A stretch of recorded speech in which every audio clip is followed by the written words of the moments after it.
আমি চ্যালেঞ্জ করে যাচ্ছি, আমরা যে কাজ করেছি, বিজেপির প্রার্থীদের বলুন রিপোর্ট কার্ডটা দাও। আমার দেখে হাসি পায়, এখন দেখছি বিজেপির প্রার্থীরা প্রচারের সময় কারোর বাড়িতে ঢুকে কড়াইয়ে জোর জবরদস্তি লুচি ভেজে দিচ্ছে, কারোর রান্নাঘরে ঢুকে চা বানিয়ে দিচ্ছে, কারোর বাথরুমে ঢুকে যাচ্ছে, চুল কেটে দিচ্ছে, দাড়ি কেটে দিচ্ছে।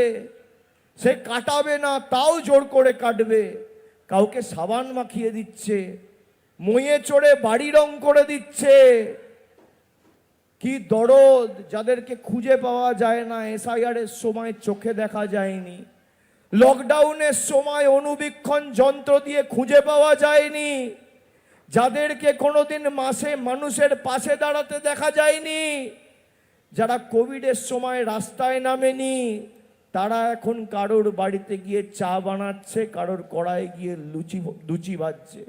আমি মায়েদের অনুরোধ করব, দিদিদের অনুরোধ করব, আগামী 4-5 দিন 4 তারিখ অবধি বাড়িতে ঝাঁটা থাকলে হাতের নাগালে ঝাঁটাটা রাখবেন।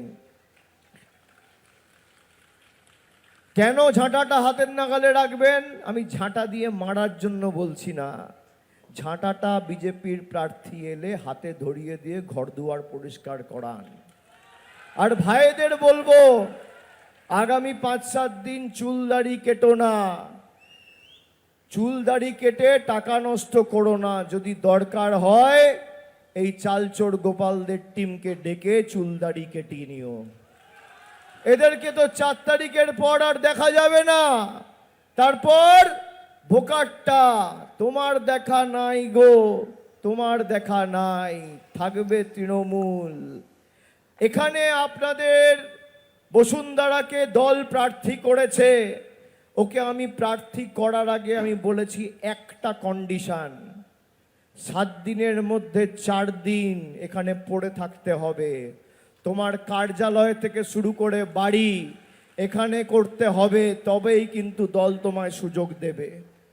আর যদি আপনাদের কোনো অভাব অভিযোগ থাকে জেতানোর পর, তৃণমূলের যে কোনো প্রার্থী যদি মাথা নিচু করে মানুষের জন্য কাজ না করে, পরের নির্বাচনে তৃণমূল তাকে প্রার্থী পদ দেবে না, তাকে মনোনীত করবে না। আমি দায়িত্ব নিয়ে বলে যাচ্ছি, সে যত বড় নেতা আর যত বড় কেউ কেটা হোক, মানুষের উপর কেউ নয়। আমরা যারা স্টেজে বসে আছি, আমি দাঁড়িয়ে কথা বলছি, আমরা সব শূন্য। মানুষ চেয়েছে বলে কেউ বিধায়ক, কেউ জেলা পরিষদ মেম্বার, কেউ মন্ত্রী, কেউ সাংসদ। গণতন্ত্রে গণদেবতা মানুষ।